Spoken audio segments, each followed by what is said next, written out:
Okay, so today is the second week in our course, and you had an opportunity to look over your information about stuttering with the Barry Guitar book. We're going to talk a little bit about what's coming up next as far as our first assignment, which is going to be looking at stuttering, the features of stuttering and theories of stuttering. It's about a 2 or 3 page assignment, and it's pretty, I would think, pretty exemplary when I'm talking about what's required of it. So does anybody have any questions about what's coming up next? And do you have any questions about any of the material that you've been reading or the PowerPoints that you've been looking at? Professor, I do have a quick question actually about the glossary words. Yes. I know you uploaded a Word doc where all the words are listed. Do you want us to just type in directly into there, the definitions of the words, or would you like us to recreate a new one? Oh, you can just go right on the list that I gave you and then turn that in. That'll be fine. Yeah. Awesome. Thank you. Just wanted to make sure. Oh, yeah. Thank you. Appreciate it. Thank you. I had another question regarding that also. Do you want just the straight definition, or do you want us to expand on it or put it in our own words? If you can put it in your own words, that would be great. Okay. It doesn't have to be that long. The main thing is that you understand what that means. So let's, for example, we can talk about the 2 words that I had asked, disfluency with the letter I and disfluency with the letter Y. So that's a perfect time to just see what we come up with. So if anybody's done that or had a chance to read the chapter, how would you define the disfluency with the letter I? Anybody want to take a chance at that? Okay, go ahead, Amanda. Oh, looking at my notes, so I might be wrong. But isn't that kind of like normal disfluent or normal breaks in speech? Yes, yeah, very good. Yeah, the disfluency spelled with the letter I. And I always, if I were, in front of you in the class, I would be showing my little I finger for our sign language, and just think of disfluency with the letter I is I, me and you. All of us have disfluencies. Even, when we're talking, we may stumble on a word, or we may repeat ourselves, have a repetition, try to think of the word, maybe the word doesn't come out immediately. That's your average, your normal disfluencies, just like you were saying. So that happens with everyone. Children, as they're learning speech and language, you're going to see that as just a regular repetitions, regular word searching, typical speech development has the disfluency with the letter I. And what would be the disfluency with the letter Y? If you were going to talk about that in your glossary, or so you know the difference. Anybody want to take a stab at it? I can try. Okay. I would say abnormal or persistent breaks in fluency. So something that you would need help correcting. Okay, so something persistent, something ongoing. What other ideas might you have? That's good. What other? Would it be like the abnormal, like hesitations that occur in somebody with stuttering? Okay, so we're looking at, so we have hesitations, and there are repetitions. What's another type of stutter that you would see in a person? So a hesitation, like trying to get the word out, a repetition, perhaps on the initial consonant, like today is Monday. Anything else? Prolongation. Would it be? Yeah, prolongations, right? Okay. Okay. I think blocks as well. What's that? Blocks.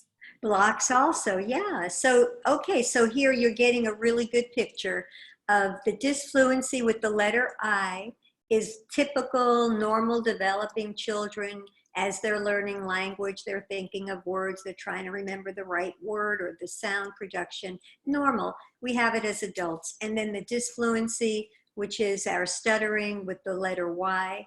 And there you go. You have hesitations, repetitions, prolongations. There can be blocks, and there can be even secondary characteristics that people can also exhibit. So in your glossary, when you ask the question about what should you put on the glossary, it could be a simple few sentences just talking about what the disfluency is with the letter Y, the prolongations, repetitions, etc., and then the disfluency with the letter I, that as long as I would see that, you know, that's normal, that's a normal development, that would be the key thing I'm looking for, you know, talking about that as well. So it doesn't have to be like it doesn't have to be a whole book or dissertation, but so I know that you understand the distinction between it. And those two words are hard to talk about when you are speaking because no one knows, are you talking about the I, you're talking about the disfluency with the Y, but in writing it's a lot simpler to see. Okay, anybody have any other thoughts about or questions about the materials in the first two chapters? It's giving us an introduction to the field of stuttering, to the field of fluent and disfluent speech. Does anybody have anyone that you know that has disfluency or is a person who stutters? Anybody have somebody you know? You're shaking your head. Okay. Patsy? Yeah, I actually have one of the students I tutor for actually has some studying problems. So I've been helping him kind of like by just reading more and just making him just talk about his day and give me extra details on specific assignments and homework he's working on. So that's gonna be my target with him. Ah, and how is he doing? Is he making some progress? He is, luckily he is making some progress. He's, you know, passed all of his assignments so far. And I just noticed that it's mostly with him when he stutters is when he's doing like a presentation or when he gets really excited about something, he kind of gets stuck and, you know, kind of loses the flow of his speech. But I just tell him like, slow down, breathe, take your time, there's no rush. And then he's able to do it. So I'm very proud of him. Yeah, sounds like he's making progress and you're giving him some really good coaching and providing him with what he needs. Who else? I think I saw someone, yes, somebody else had somebody they know who has a stutter.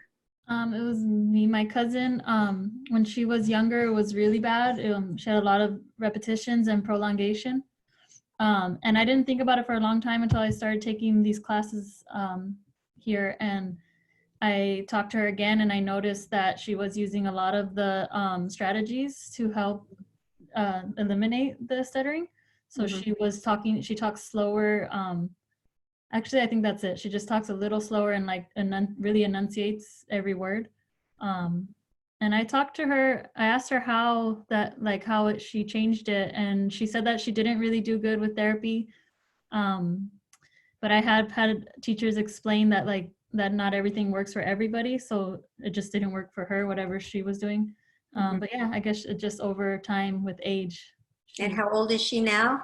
She's, I think she's older than me.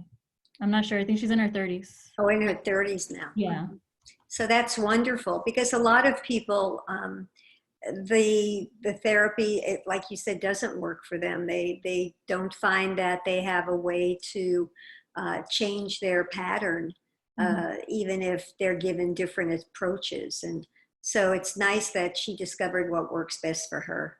And you'll see there are a lot of different approaches. There's the slow speech, there's counting to 10 before you speak. There's a lot of different approaches, but what works for one person may not work for another. So, yeah. That's awesome. Like my cousin, she is 31. She stutters as well. And I noticed that when she starts to stutter, instead of like doing other like secondary behaviors, well, I guess it is, she'll just like stop talking. Like she'll just kind of just like stop, I guess, get the word together in her head and then go forth with what she was trying to say. But I noticed that like if she's really trying to like tell me an interesting story or she's upset, like she will just be into just stutter so that like she just won't even try to stop. Like at that point, I was just like, oh, wow. Yeah. So she went to therapy as well when she was younger, but she said that it didn't necessarily, and she always thinks she's like offending me when she says it because she knows I want to do it. But I'm like, girl, it's okay. But she said that it really didn't like help her that much. But I was like, oh, okay, I guess. Yeah. Well, and it's true. It may help some. We have, I usually bring a speaker into our course when we're meeting face to face, and he too, he actually became a speech and language pathologist.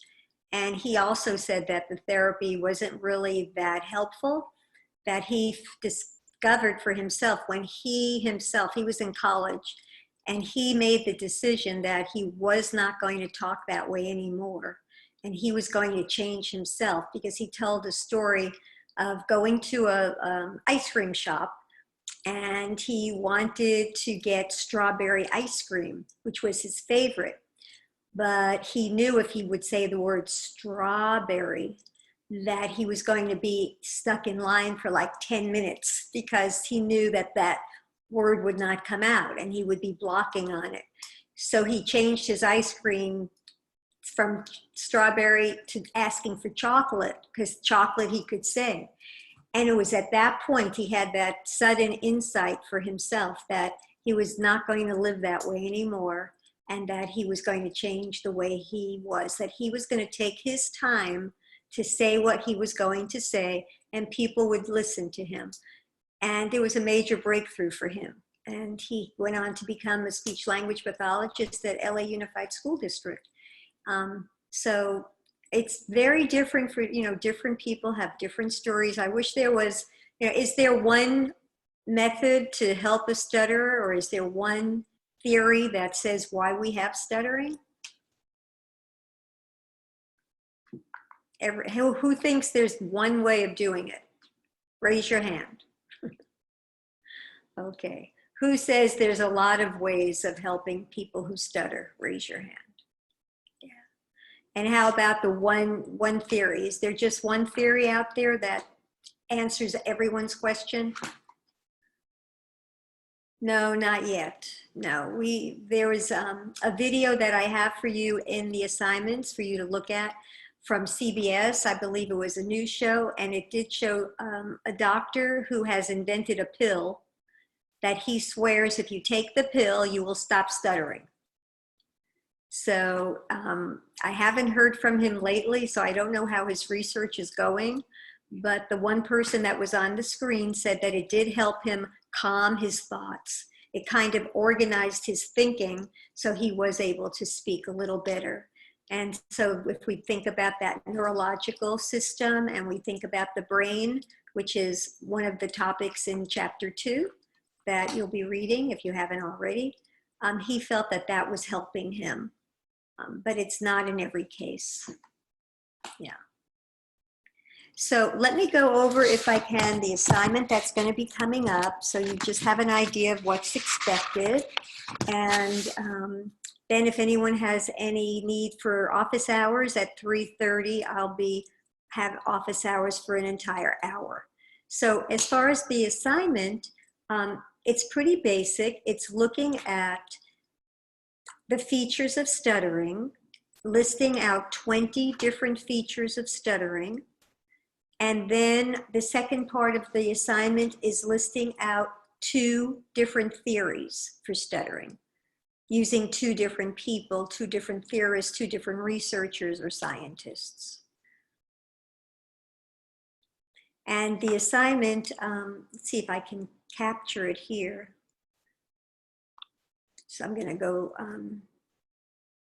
see, I'll share my screen in just a minute with you. Let's see.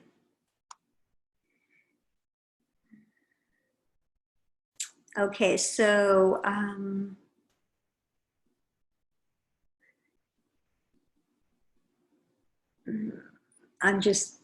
know that it's due on the 5th of October is when the assignment is due. And I'll get out of this right now.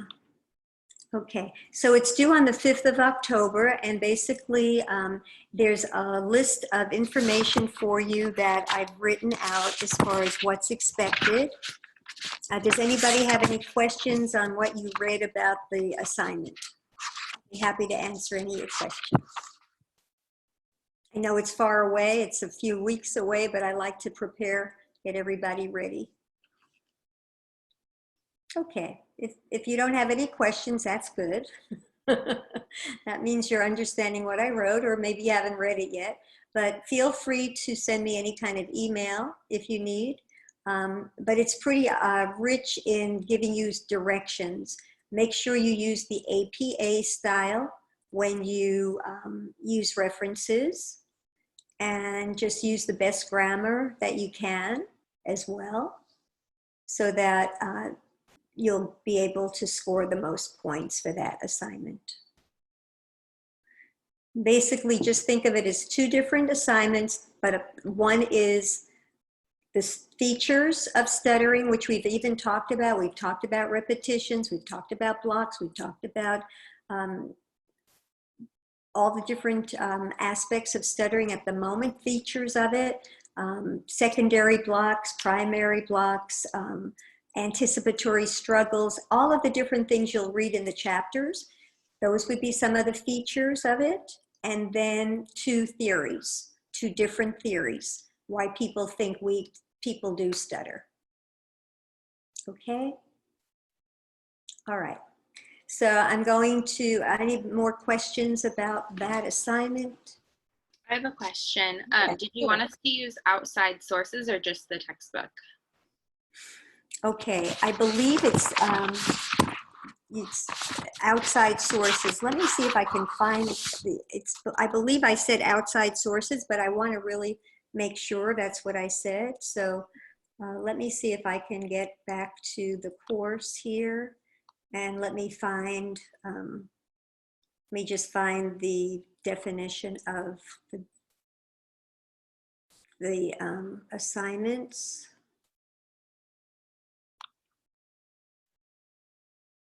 Okay, and here's the first one. Okay, I'm going to share my screen in just a minute. So let me just share the screen so I can bring that up for everybody.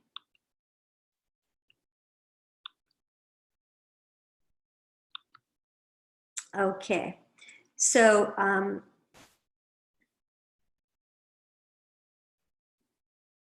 okay. So as far as the features of stuttering, that's worth 20 points.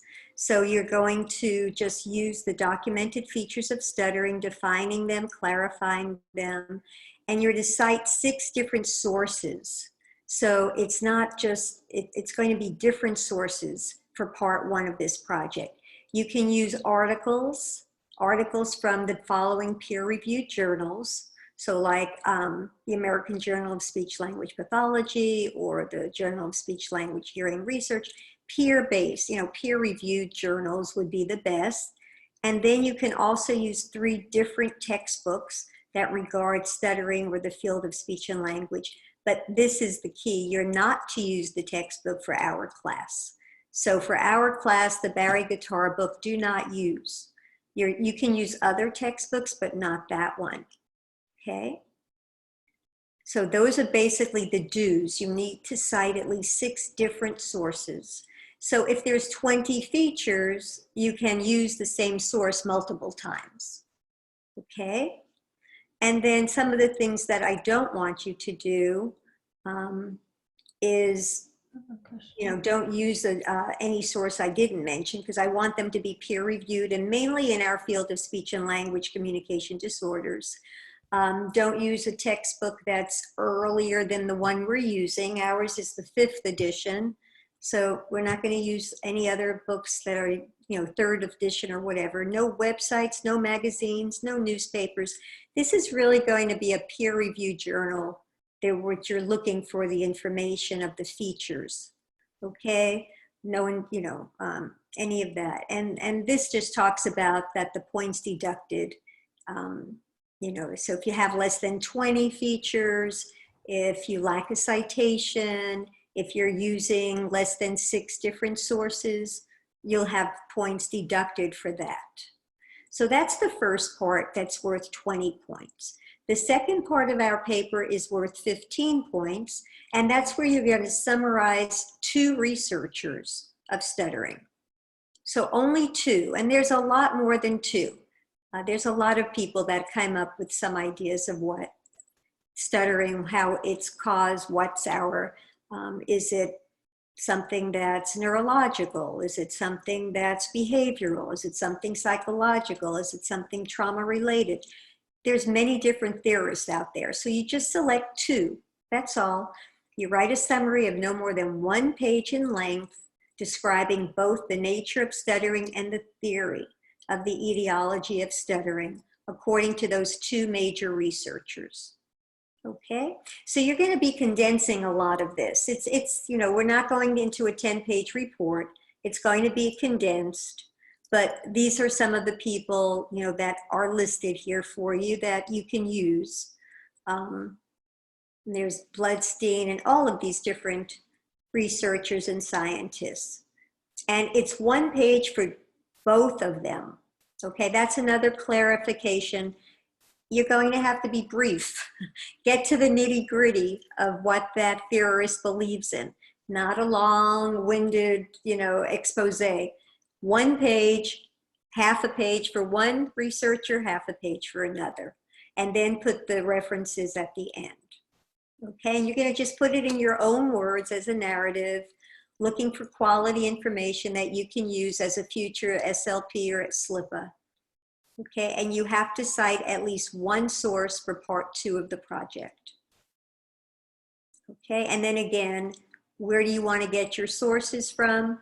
You can use any textbooks for stuttering, any books written by major researchers. That's where you can get your sources. Okay, so no magazines, no websites, none of the things where we usually go to. This is really looking at research.